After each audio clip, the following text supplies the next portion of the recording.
May aayusin tayo ngayong welding inverter. Brand nito is Hitronic. Yan, ARC 160 ni Hitronics. Pero kahit na 160 lang yan, napakaganda ng welding na to. Ang nangyari sa welding na to is tinambay na lang ng customer mula nung hindi maayos nung gumagawa. Kung nakikita nyo ngayon, yan, ningat-ngat na yung dagayan o di kaya ipis. Tsaka nilinis na rin natin to, pero hindi pa naman bali, babalikan din natin ang linis yan, matanggal yung mga yan. Nakikita nyo, mayroon pa mga bakas na mga ipis dyan. Pati dito sa taso, daming bakas yan.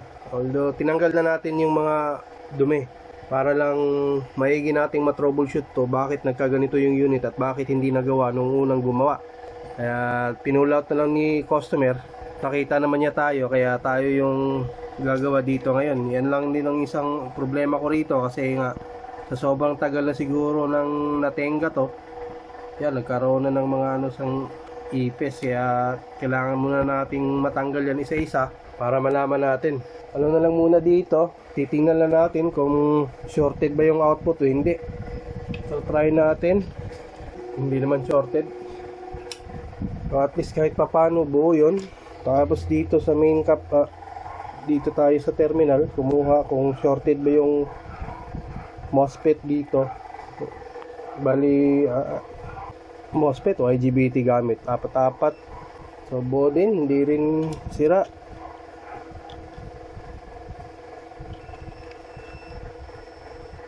Okay, buo.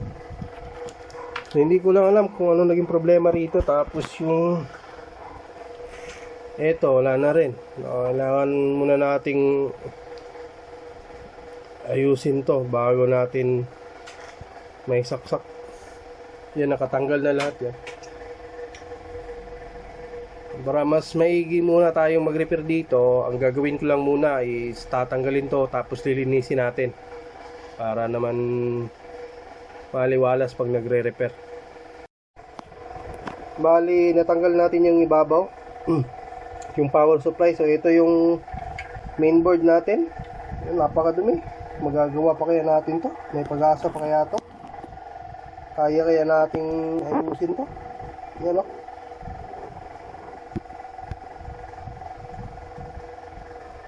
Sana magagawa ko yung unit na to. Baklasin na lang talaga natin para makita ko pa rin yung laman dun sa loob, pati yung ano natin, output board natin dito kasi napaka dumi oh. Ito yung mga bakas ng pinagdadaanan ng mga ipis. Kailangan talagang matinding linisan to.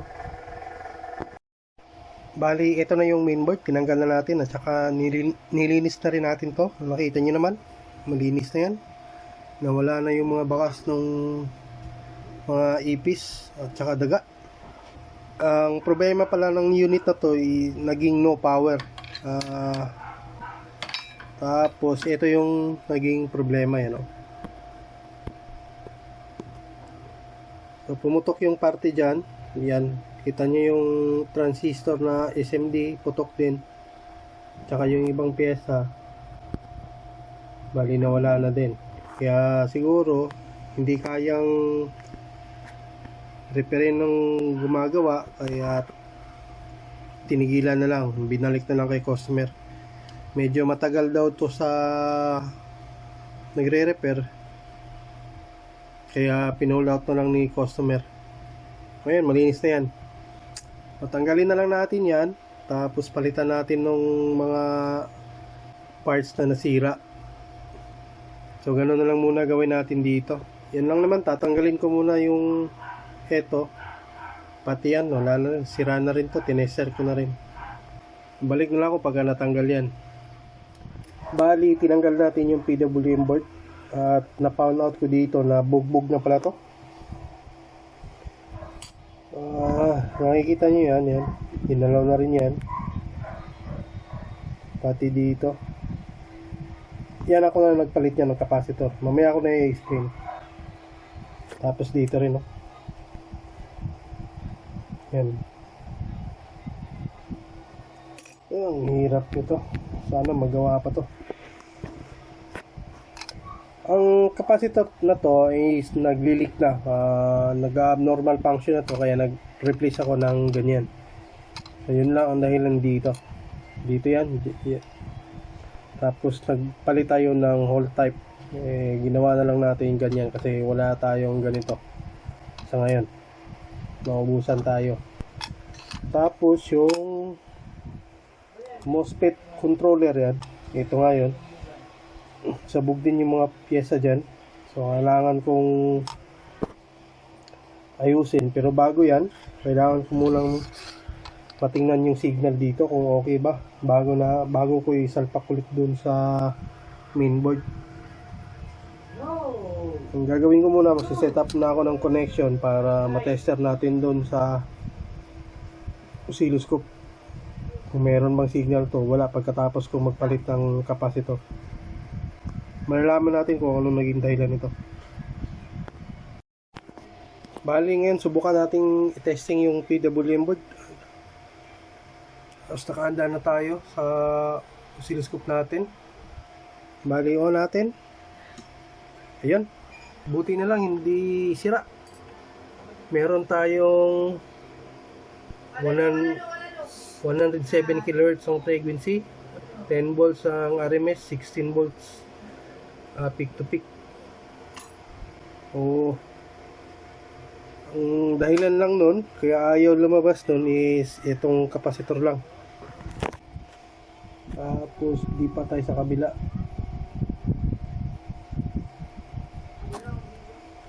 Di pa tayo dito. Tingnan ulit natin. On ulit natin.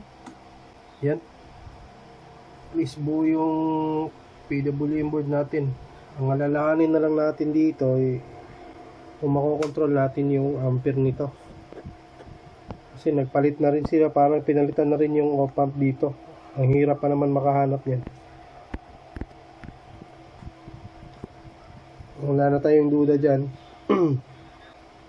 Mabalik natin ito sa board, sa mainboard niya, tapos doon tayo mag-testing. Bali ngayon, tinanggal natin lahat ng pyesa rito kasi papalitan natin ng bago.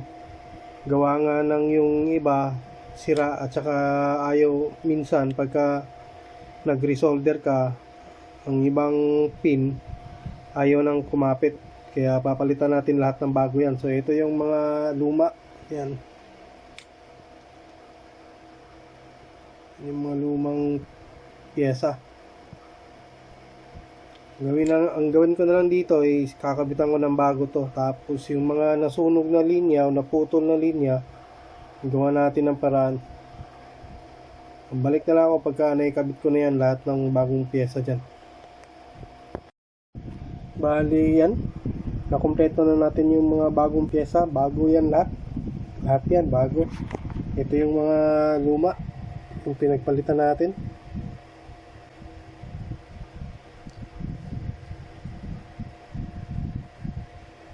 Ayan, buong pyesa yan, pinalitan natin. Kaya ito, bago na to. Ngayon naman, gagawin natin dito, kakabit natin to, tapos titingnan natin kung may signal tayong makuha dito sa kukuha tayo ng gate doon. So, titingnan natin kung may signal. Bali ngayon, kabit na natin. Nilinis ko na rin yung mga ano dito, yung heatsink. Naglagay na rin tayo ng silicone compound. Pati yung PWM board natin na tinesting natin na okay na. Nagkabit na rin tayo ng bagong MOSFET.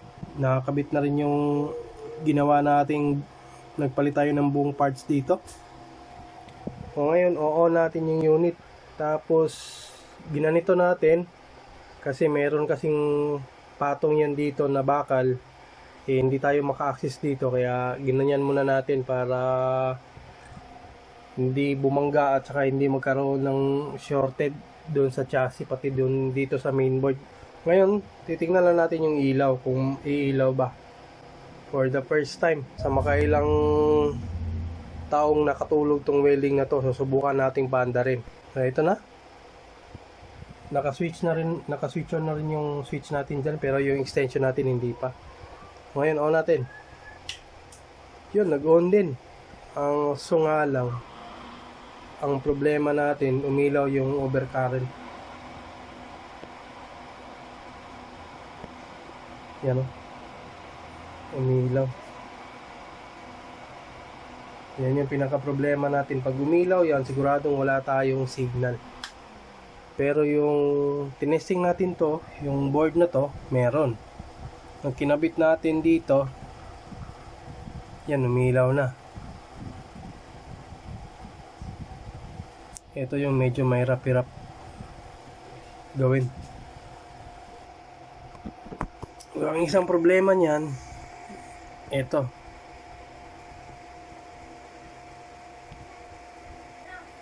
Yun, okay na yung power supply natin, gumana na. Pumitik na rin yung relay. Yan na lang yung isang problemahin natin. Paano natin papaganahin to? Kasi kinalikot na kasi ng gusto yung PWM natin, walang duda gumagana. Ito lang yung op-amp ang ayaw. Napakahirap maghanap nito ng nagana. O bali, ay kala ko tapos na.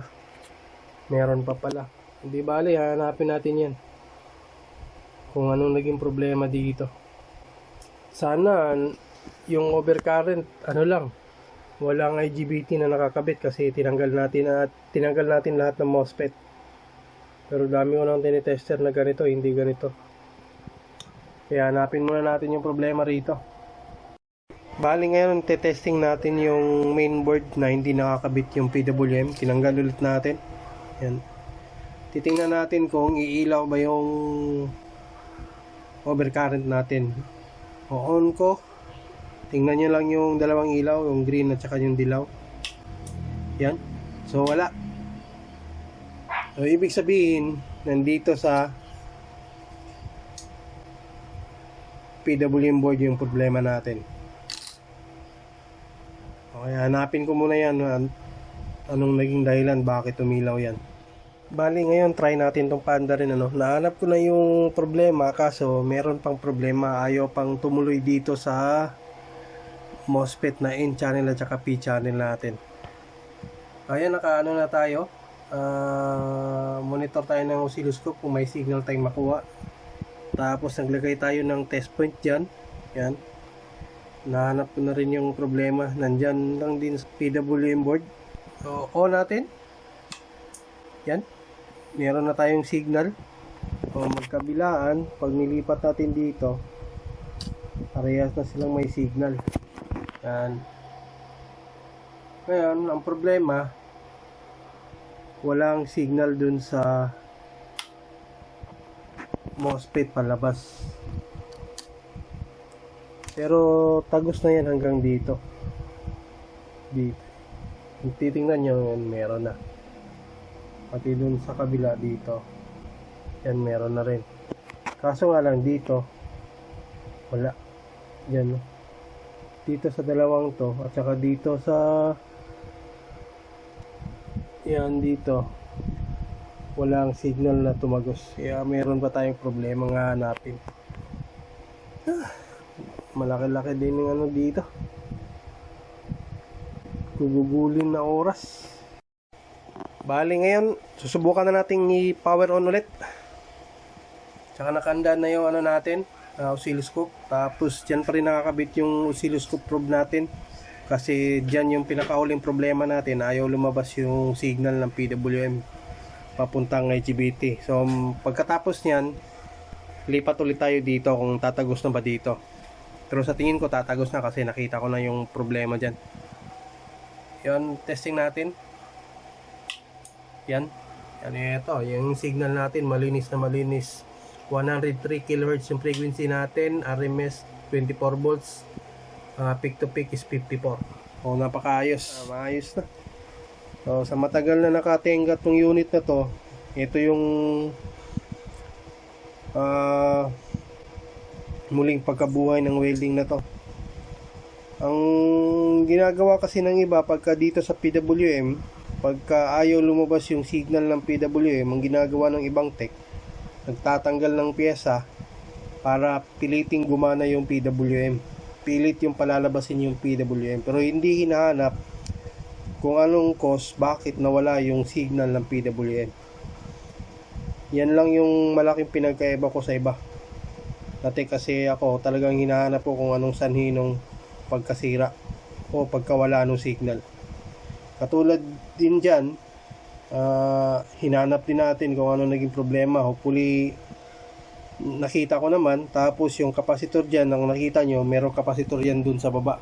Yan, dyan ko muna nilagay yan.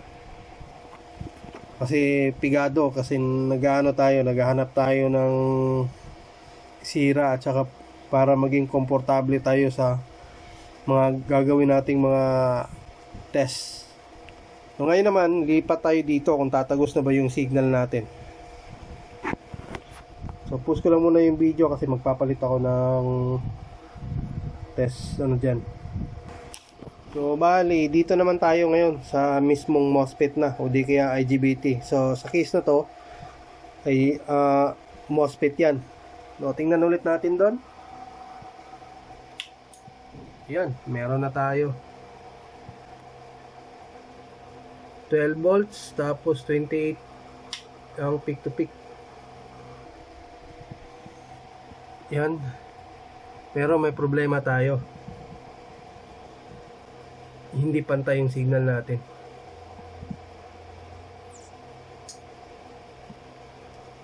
Paano ko nasabi hindi pantay?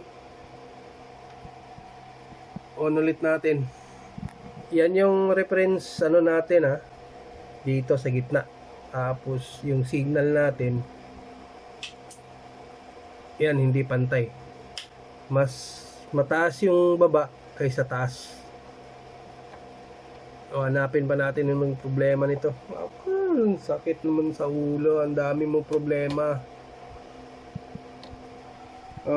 Subukan mo natin. Lipat muna natin dito sa iba. Baka pumantay. Ganun pa rin. Doon sa taas. Lipat tayo dito banda.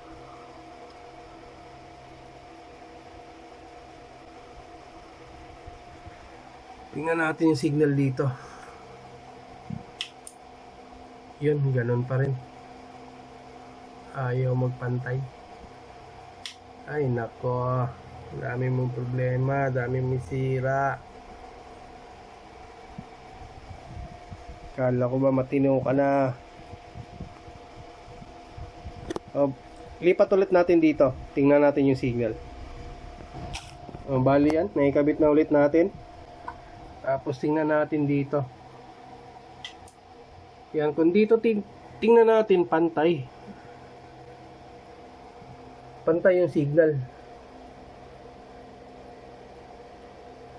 Pero pag doon, dito hindi pantay. Diyan pantay, dito hindi pantay. Malamang diyan ang naging problema. Punta na naman tayo dito. Balik na lang ulit ako pagka nakita ko na yung nito. Problema ulit. Kasi hindi natin pwedeng ilagay yung mga MOSFET dyan pagka ganyan kasi masisira lang din. Sayang yung effort natin pagka hindi naayos yan. Bali ngayon, last testing natin bago ko ikabit yung mga MOSFET. Dito na tayo nag-hook up dyan sa IGBT na mismo, sa MOSFET o IGBT mismo. Tapos tingnan natin doon. Yan ang ikabit na yan. Tingnan natin sa oscilloscope. O natin yan. Okay, nagkaroon ng pantay na. Pantay na yung natin, waveform natin. O, pwede na natin ilagay yung MOSFET o di kaya IGBT. Balik lang ako pagka naikabit na yan. Kompleto na yan.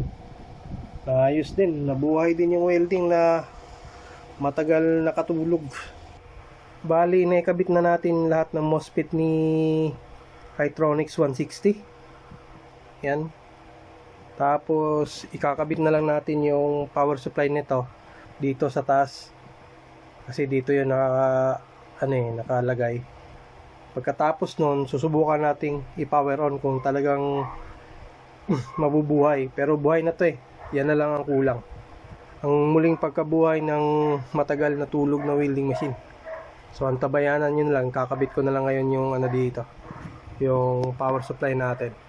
Ngayon try natin tong panda rin. Ito yung first time na nakumpleto na natin na may kabit lahat, at saka first time din mabuhay ni welding machine Hytronics ARC 160. So sa matagal na nakatenga ng panahon, sa matagal na panahon na nakatenga to, ito lang yung unang pagkabuhay niya. Sana naman walang pumutok dito, pero nabuhay naman to nung una, kaso hindi lang nakakabit yung mga MOSFET natin. Ngayon naikabit na, so on na lang natin dito. On muna natin yun. Yan. Tapos ito, on natin. Yan, so gumana. Tapos tingnan natin yung output, kung meron na ba tayong output na masukat. So tingnan muna natin dito. So ayun, meron tayong 92. Medyo mataas, pero tingnan natin yan kung naka DC ba yan o may kasamang AC na naka dyan. Pero kung 92, okay na rin yan. At least nabuhay na. Titingnan natin sa oscilloscope kung meron bang nakasamang AC to. So 92, set natin yung ano natin ng 50. Tapos titingnan natin. Yan. Tapos ito. Ayun, malinis. So yun lang, walang problema doon. Malinis na malinis yung output natin. So yun talagang ano niya, output niya 92. So bali, assemble na natin to saglit, tapos subukan natin i-welding dun sa labas kung makokontrol na ba natin yung ampere nito. So, buhay na. Buti na lang hindi tinapon ni customer, kasi balak niya na sana to yung tapon siguro, kasi matagal na nakatenga to. Ang dami ng mga dumi ng ipis dito, daga. Bali, testing natin to ngayon kung makokontrol ba natin yung ampere nito. Bali, on natin. So ayan, set tayo ng 50.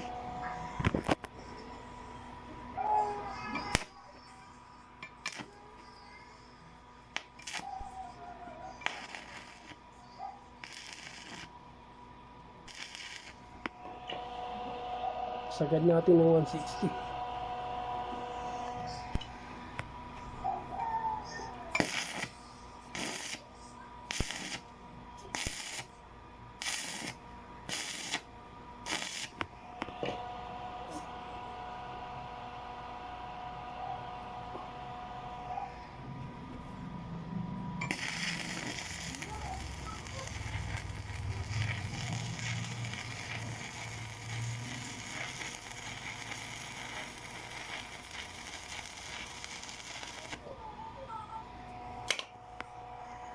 Bali, okay na. Punta na lang tayo dun sa loob. At least wala nang naging problema. Andito na ulit tayo sa loob. Nabuo na natin si Hytronics ARC 160. Nakita naman natin yung arcing doon kanina. Pag testing natin, okay naman. Wala naman naging problema. So, bali ngayon, bali huling test na lang to. Yan. At least buhay na sa matagal na nakatulog yung welding machine. So ngayon, nabuhay.